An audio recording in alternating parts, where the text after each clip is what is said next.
Hello বন্ধুরা, তোমরা সবাই কেমন আছো? এখন আমি ঘুম থেকে উঠে গেছি আর এদিকে আমার মনে এখনও ঘুমাইছিল, কারণ আমার শরীর ভালো না। এদিকে দিদি রান্নার ব্যবস্থা করতেছিল, কারণ আজকে মনসা পূজা, তাই নিরামিষ ডাল করবে। তারপর আমি এদিকে চলে গেলাম ব্রাশ করতে করতে দেখি রাস্তাটা অনেক খারাপ হয়ে গেছিলো, কারণ রাতে বৃষ্টি হয়েছিল আর আমাদের এদিকে রাস্তাটা পাকা নাই। তাই দিকে তারপর চলে গেলাম আমি ফুল তুলতে, কারণ দিদি বললো যা ফুল তুলে নিয়ে আন, আজকে মনসা পূজা। তাই চলে গেলাম আমি কাদা রাস্তা দিয়ে ফুল তুলতে আসে দেখি এদিকে একটাও ফুল নাই, কারণ আজকে মনসা পূজা। তাই দিয়ে সবাই সব নিয়ে চলে গেছে, তাও ভগবানকে পায় আমি কয়েকটা ফুল পেয়েছি।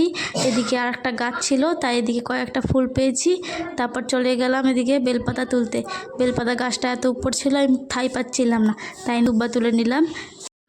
দুব্বা তোলা হয়ে গেছে। তারপরে এদিকে আজকে মনসা পূজা, তাই মা সন্ধ্যার সময় মনসা পূজা দিচ্ছে দুধকলা দিয়ে। ওকে, বাই বাই গাইস, আজকের জন্য এতটুকুই। যদি আমার ভিডিও ভালো লাগে তাহলে তোমরা সাবস্ক্রাইব করে নিও আর একটু সাথে থাকিও।